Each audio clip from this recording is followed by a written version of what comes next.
Selamat pagi sahabat Alkitab. Marilah kita memulai hari ini dengan perenungan akan firman Tuhan. Bacaan Alkitab kita pada hari ini diambil dari Markus pasalnya yang ke-16 ayat 1 sampai dengan 8. Setelah lewat hari Sabat, Maria Magdalena dan Maria ibu Yakobus serta Salome membeli rempah-rempah untuk pergi meminyaki Yesus.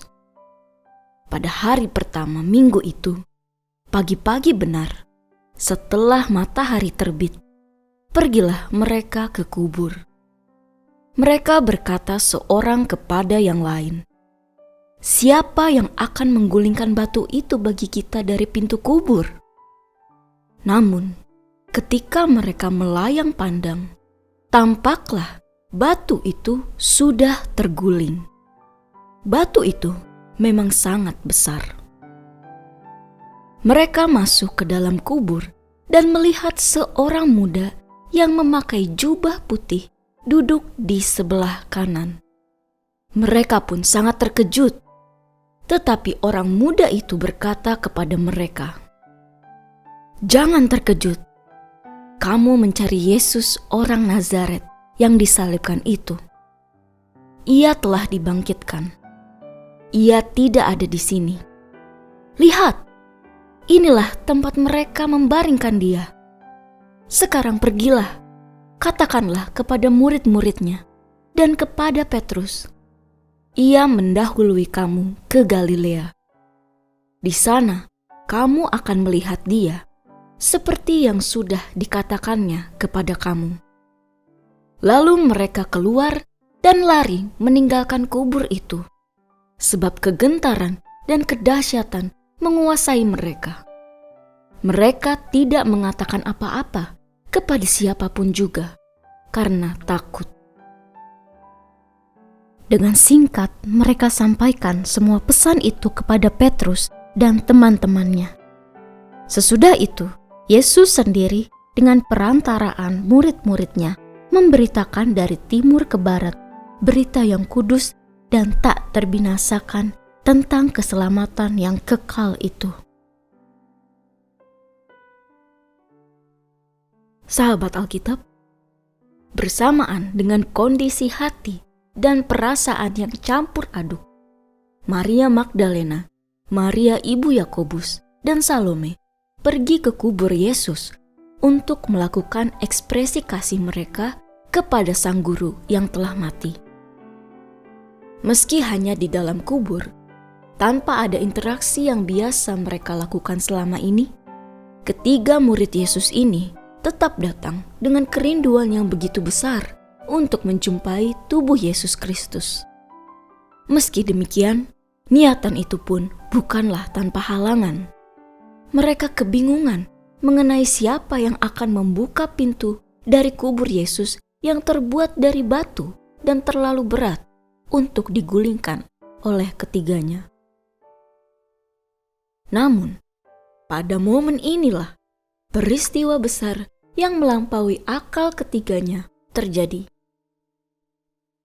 Pintu kubur itu sudah terbuka dan tubuh sang guru sudah tidak ada di dalamnya. Tentu saja mereka menyangka bahwa ada orang yang mencuri tubuh itu. Hal ini tidak hanya menimbulkan luka yang semakin mendalam bagi para pengikut Yesus Kristus, melainkan juga berpotensi menimbulkan masalah yang membahayakan keberadaan mereka. Ekspresi ini ditampilkan oleh penulis Injil Markus yang menunjukkan bahwa ketiga murid itu pun pulang dengan ketakutan atas peristiwa yang baru saja mereka alami. Meski demikian, terdapat suatu perintah yang disampaikan oleh sosok muda di dalam kubur Yesus kepada para perempuan itu yang juga sangat penting untuk kita refleksikan di hari Paskah ini.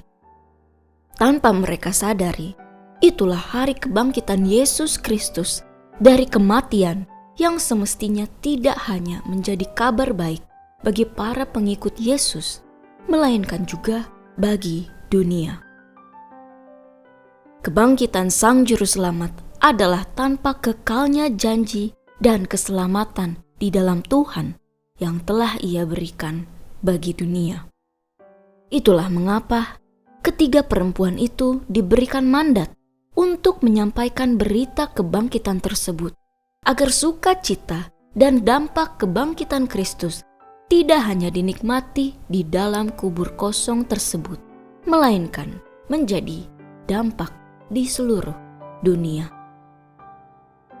Sebagai murid-murid Kristus yang hidup di masa sekarang bertepatan dengan perayaan Paskah di hari ini pun, kita mendapat mandat yang perlu direfleksikan dan diwujudkan dalam hidup keseharian.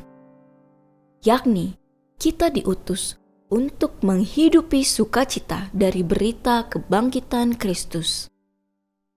Kita tidak cukup merayakan dan menikmati kesukacitaan tersebut di dalam ruang ibadah, melainkan juga dalam ruang-ruang hidup lainnya di mana Tuhan mengutus kita. Inilah tanggung jawab iman yang perlu terus menjadi nyata dalam hidup setiap pengikut Kristus yang merayakan dan mensyukuri kebangkitan Sang Juru Selamat. Namun, menjadi saksi kebangkitan Kristus bukanlah tanpa tantangan. Ada banyak hambatan dan persoalan yang sangat mungkin muncul untuk meruntuhkan semangat serta komitmen iman dalam menjalani peran tersebut. Meski demikian, inilah bagian dari petualangan iman yang perlu kita jalani guna menghidupi dampak kebangkitan Kristus dalam kehidupan kita. Mari kita berdoa.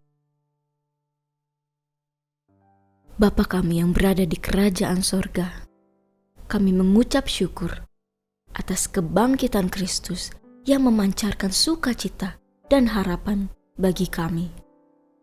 Bimbinglah kami ya Tuhan, untuk menjadi saksi yang setia atas keajaiban kebangkitan-Mu dalam setiap langkah hidup kami. Berikanlah kami keberanian dan keteguhan iman untuk menghadapi segala tantangan dalam peran ini. Kiranya kami dapat menghidupi dampak kebangkitan Kristus dengan penuh sukacita dan kesaksian yang jelas bagi dunia. Di dalam nama Tuhan Yesus, kami berdoa. Amin.